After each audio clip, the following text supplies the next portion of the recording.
My entitled neighbor demands that I hand over my parking space, as he says he deserves it more simply because he's old, even going as far as saying that I'm an entitled little jerk and that he's going to go to the homeowners association board and force them to switch my spot. Here's what's going on. Okay, so I live in a really pleasant condo community in a big city, and you were assigned a parking spot in the building garage based on your unit number. About a month ago, a boomer couple moved in. I had not spoken to the husband, but I have had the pleasure of chatting with the wife several times, as we seem to always catch the elevator at the same time. I then learned many things about them, like how they're retired, they're avid joggers, they love playing pickleball, and they bought the unit not so they could live there full time, but so they could be closer to their daughter. I encountered the husband for the first time this morning as I was getting out of my car, and he asked me if we could change spots. And for reference, my spot is really close to the entrance where the elevator is, and their spot is far away. I told him, no, I'm sorry, I have chronic knee and back issues, and this spot is ideal. And when I said that, he went into meltdown mode, telling me how his age should dictate parking and that it's a slap in their face that I won't switch. He then accused me of being a spoiled, entitled little jerk and that he's going to bring the issue to the homeowners association board to demand that his spot is swapped. But seriously, my dude, good luck with that. Our board can't force anything. When I closed on this unit, my assigned space number is quite literally part of the deed. Now, they could have asked me nicely to swap unofficially, but again, I have chronic pain issues, so I can just nicely say no and that will be that. But it's now making me wonder if he's also lost it on others who have spaces close to the entrance. I just picture him spending his days roaming the garage to engage with people who he deems have the most ideal spaces, because this really was a weird situation and I honestly don't regret saying no. Yeah, this is some weird entitled behavior, like seriously. Did this guy really think he could get in your face and be like, oh, I'm gonna get the board on you. I'm gonna make them switch the spots, just you wait. Like, dude, what's going on right now? This is some crazy crap. So yeah, this guy could stay mad, because I'm right there with the original poster. If he had simply asked me nicely, after just meeting me for the first time, I would probably be more likely to help him out in some kind of way. But it's the fact that he was immediately so aggressive about it that, in my opinion, is the very reason why I would never help him out, because his attitude is absolutely ridiculous. If you like Am I the Jerk, you're probably going to love Am I the Genius. Check it out, link down below in the description. Also, go to amithejerk.com/submit if you would like to submit your own stories. Am I the jerk for wanting to evict my boyfriend after I literally caught him lying so many times? Because at this point, I'm not sure if he's cheating on me or not, and I honestly just don't know what to do. Here's what's going on. I'm a 28-year-old female, and I've been living with my boyfriend for almost 2 years. Things were good at first, but lately there have been way too many coincidences. It started a few months ago when I found a random hoodie in our laundry that definitely wasn't mine or his. When I asked him about it, he said it was a friend's hoodie, but he still couldn't remember which friend it belonged to. And so with that, I just kind of let it go. But then 2 weeks later, I smelled perfume on his pillow. And this was a brand of perfume that I definitely didn't own. But when I asked him about it, he just laughed it off and said, oh, you're overthinking. Then fast forward to last week. I came home from work and noticed our living room camera was unplugged. He then swore that he just accidentally bumped it. And it's funny how it only happens when I'm not home. But last night was the breaking point. I was checking our trash before taking it out, and I found an empty wine bottle and 2 glasses. We don't even drink wine, and I was at my sister's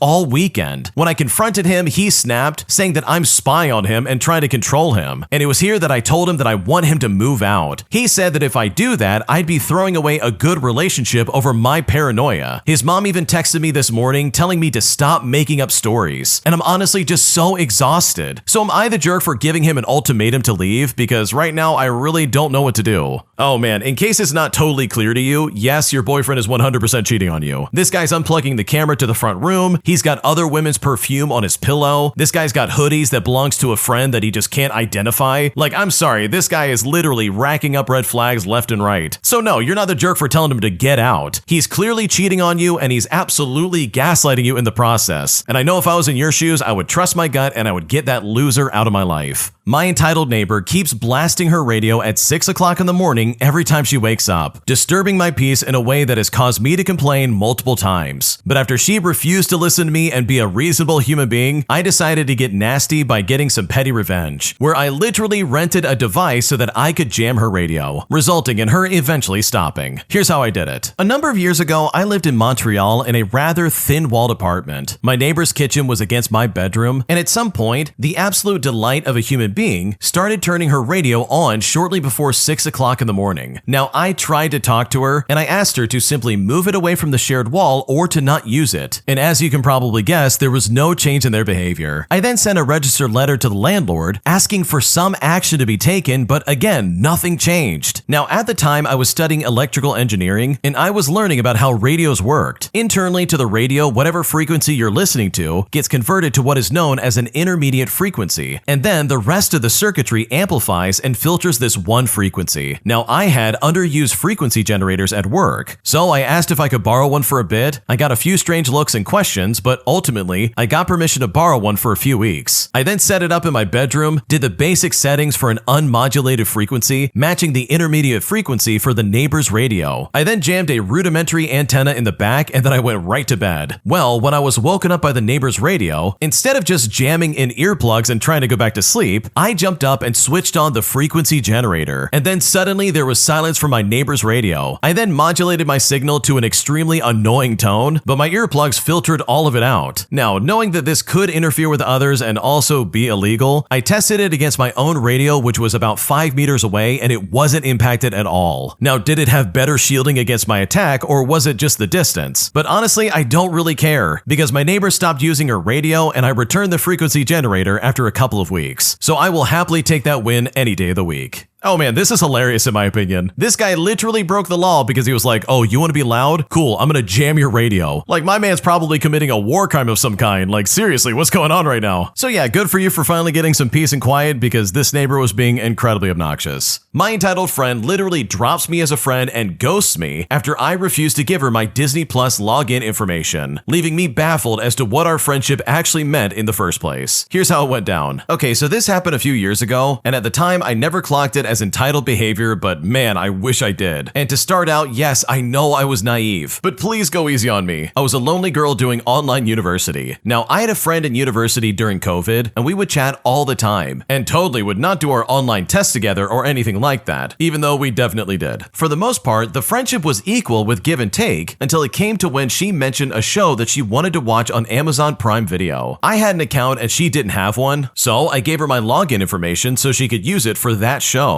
After a bit, we didn't talk as much as before since she graduated earlier than I did. And on top of that, we didn't really have any classes together anymore either. But after a few months of not talking much at all, she asked me if I still had my Disney Plus account, and I said yes. And it was here that she proceeded to ask for my login information, to which I literally just said no. I mean, I already gave you my Amazon Prime login information for free. She said that didn't have the show that she wanted to watch, and she really wanted my Disney Plus login, to which I said I just wasn't comfortable giving that out for free, and even offered to split the cost of the account with her because mine was going to expire, and I didn't know if I wanted to renew it. Well, after I didn't give her my login information, she literally ghosted me right then and there. And before anyone might ask, yes, I did change my Amazon Prime login information, because there's no way I'm gonna let anyone log in and use that, especially if they're gonna treat me like this. Oh, that sucks so much. I hate that kind of situation. You've got this friend that you think is cool, but then they show their true colors the second they don't get what they want. So yeah, this is definitely a lesson learned, because there's no way I would ever give out my info like that, especially for someone who clearly has no interest in ever helping you in any way, shape, or form.